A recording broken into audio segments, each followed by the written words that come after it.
Hi friends, welcome to IT Port. இன்னைக்கு இந்த செஷனில்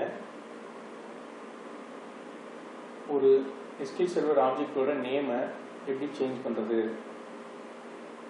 அதாவது யூசர் டிஃபைன்ட்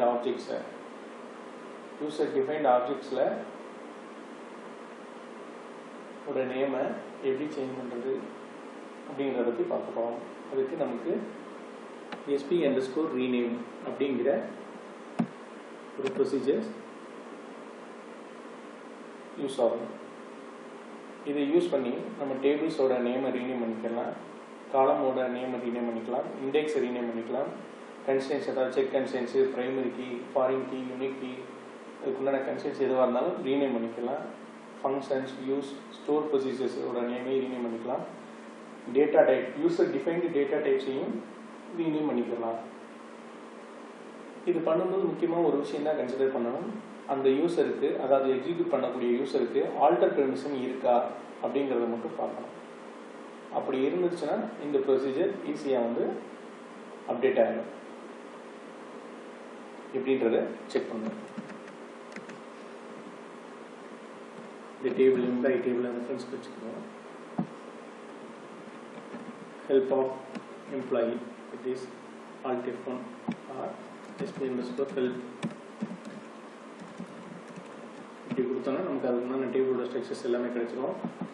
ஸோ இங்கே ஒரே ஒரு பிரைமரி கீ இருக்குது. ஃபஸ்ட்டு நம்ம இந்த டேபிளோட நேமை எப்படி ரீநேம் பண்ணுறோம் அப்படிங்கிறத பார்ப்போம். sp_rename. ஸோ இதுதான் சின்டாக்ஸ். என்ன டேபிளை மாற்றணும், என்ன நேமாக மாற்றணும்.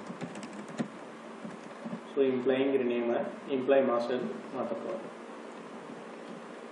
இது மாற்றிடுச்சா என்னங்கிறது செக் பண்ணுறதுக்கு இது திரும்ப எக்ஸிக்யூட் பண்ணாலே காட்டிடும். ஸோ அந்த எம்ப்ளாயிங்கிற டேபிள் இல்லை. ஸோ அப்போ நேம் ரீநேம் ஆகிருக்கு. ஸோ அதே டேட்டா இப்போ இங்கே கிடச்சிருக்கு.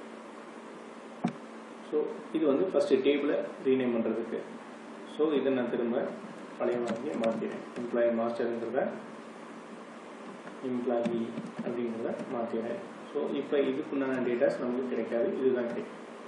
ஸோ இப்படி நம்ம டேபிளோட நேமை ரீநேம் பண்ணிக்கலாம். இப்போ அடுத்து ஒரு காலத்தை ரீநேம் பண்ணணும். இப்போ எம்ப்ளாயில் இருக்கக்கூடிய நேம் அப்படிங்கிற ஒரு ப்ராப்பர்ட்டியை காலமை எம்ப்ளாயி நேம் அப்படி ஃபுல்லாகவே மாற்றலாம். இதுக்கு இந்த காலத்துக்கு மட்டும் நம்ம மென்ஷன் பண்ணிடணும் என்ன டைப் ஆப்ஜெக்ட்னு. ஸோ டேபிளுக்கு மென்ஷன் பண்ண வேண்டியதில்லை, இண்டெக்ஸுக்கு மென்ஷன் பண்ண வேண்டியதில்லை, ஸ்டோர் ப்ரொசீஜர்ஸ்க்கு மென்ஷன் பண்ண வேண்டியதில்லை, காலமுக்கு மட்டும் நம்ம மென்ஷன் பண்ணணும். ஸோ இது இப்படி கொடுத்துட்டா நமக்கு இது எம்ப்ளாயி நேம் அப்படிங்கிற மாதிரி அப்டேட் ஆகிக்கணும். ஸோ இது காலம். நெக்ஸ்ட் இதில் நான் ஒரு இண்டெக்ஸ் கிரியேட் பண்ணுறேன். இண்டெக்ஸஸ்னால் என்ன அப்படிங்கிறத பற்றி நம்ம ப்ரீவியஸ் செஷன்ஸில் நம்ம பார்த்தோம். ஸோ ஒரு இண்டெக்ஸ் கிரியேட் பண்ணுறேன். இண்டெக்ஸாக எம்ப்ளாயி நேம் டேபிள் ரெஃபரன்ஸ்க்காக இப்படி கொடுத்துருக்கேன். ஆன் டேபிள் எம்ப்ளாயி காலமாக என்ன காலத்துக்கு எம்ப்ளாயி கிரியேட் பண்ணுறேன். இது சின்டாக்ஸு. ஸோ இந்த மாதிரி நமக்கு இண்டெக்ஸும் அதுக்கு கிரியேட் பண்ணியாச்சு. ஸோ இது பார்த்தீங்கன்னா நமக்கு இந்த இண்டெக்ஸ் நேம் இங்கே நம்ம கொடுத்த நேமுக்கு இங்கே இருக்கும். ஸோ இதுவும் நம்ம ரீநேம் பண்ணலாம். இப்போ அந்த எம்ப்ளாயி டேபிளில் இருக்கிற இந்த இண்டெக்ஸ் நேம் நான் ரீநேம்டு அப்படிங்கிறத மட்டும் மாற்றுறேன். ஸோ ஜஸ்ட் எக்ஸாம்பிளுக்கு ஸோ இந்த நேம் இந்த ரீநேம்டு மாற்றுறேன். ஸோ இது அப்டேட் கொடுத்துட்டா நமக்கு இங்கே தெரிஞ்சிடும். ஸோ இது இண்டெக்ஸை சேஞ்ச் பண்ணுறதுக்கு. இதே மாதிரி கன்ஸ்டன்ஸும் பண்ணலாம். ஸோ அதுக்கு ஒரு எக்ஸாம்பிள் பார்த்தோன்னா இந்த இதில் கன்ஸ்டன்ஸ் பிரைமரி கீ இருக்குது. இதை தவிர்த்து இன்னொரு யூனிக் கீ கன்ஸ்டன்ஸ் கிரியேட் பண்ணுறேன். Alter table name and constraint employee number, that means in the last column அதுக்கு unique of employee number என்கிற காலத்துக்கு கிரியேட் பண்ணுறேன். ஸோ இந்த காலத்துக்கு ஸோ இதுக்கு unique key constraints கிரியேட் பண்ணிட்டேன். with the help of table. So இங்கே நமக்கு இந்த மாதிரி இருக்குது. இண்டெக்ஸ்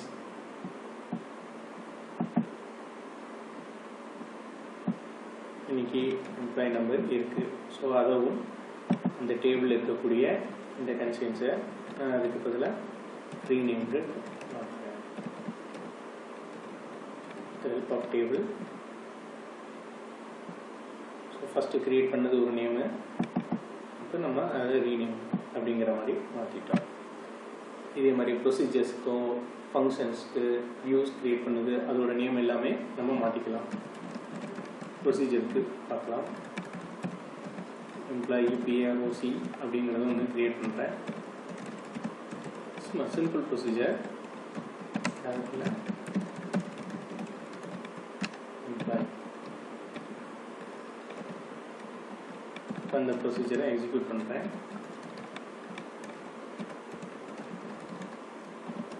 நமக்கு ரெலவெண்ட் டேட்டா கொடுக்கும். ஸோ இப்போது நம்ம இதை வந்து ரீநேம் பண்ணுறது எப்படின்னா டைரெக்டாக அதோட ப்ரொசீஜர் நேமே கொடுத்துறோம். என்ன நேமுக்கு மாற்றிருக்கிறோம். ஸோ இப்போ இதை எக்ஸிக்யூட் பண்ணால் நமக்கு டேட்டாஸ் இருக்காது, ஏன்னா நம்ம அதை ரீநேம் பண்ணிட்டோம். ஸோ இந்த மாதிரி நம்ம டிஎஸ்கியூல ரீநேம் பண்ணுறதுக்கான ப்ரொசீஜர்ஸ் யூஸ் பண்ணிக்கிறது ஒரு ஈஸியான மெத்தட் தான். நம்ம ஆல்டர் ஃபங்க்ஷன் ஆல்டர் ப்ரொசீஜர் அது போடுறதுனால இந்த மாதிரி யூஸ் பண்ணிக்கலாம். இதில் என்ன ஒரு ட்ராபேக் இருக்குன்னா, ஏற்கனவே நம்ம அந்த ஒரு டேட்டா பேஸில் ஸ்கிரிப்ட் ஜென்ரேட் பண்ணி வச்சுருந்தோம்னா, ஒரு ஃபைலாக நம்ம வச்சுருந்தோம்னா, அதை நம்ம இப்போ அதை யூஸ் பண்ணும்போது இந்த டேபிள் வந்து அங்கே நமக்கு இருக்காது, ஏன்னா நம்ம நேமை ரீநேம் பண்ணிட்டோம். ஸோ இந்த ரீநேம் ஸ்டேட்மெண்ட்ஸ் எல்லாமே அந்த எக்ஸிஸ்டிங் ஓடக்கூடிய ஜென்ரேட் பண்ண அந்த script execution of that script it will break that sequence. அந்த சீக்வன்ஸை வந்து பிரேக் பண்ணிடுவது. ஏன்னா இங்கே தான் நமக்கு எரர் காட்டிடும், இந்த நேம் இருக்காது, நம்ம இங்கே டைமிங் இங்கே நம்ம ரீநேம் பண்ணியிருப்போம். ஸோ இது ஒன்று தான் drawback. So SP_SQL rename use பண்ணி நம்ம ஈஸியாக எல்லாத்தோட நேமையும் மாற்றிக்கலாம். அந்த யூசர் டிஃபைன்ட் ஆப்ஜெக்ட்ஸை மட்டும் நம்ம ரீநேம் பண்ணிக்கலாம். பண்ணிவிட்டு நம்ம ஸ்கிரிப்ட் எடுத்து வச்சுக்கலாம். there's no issue.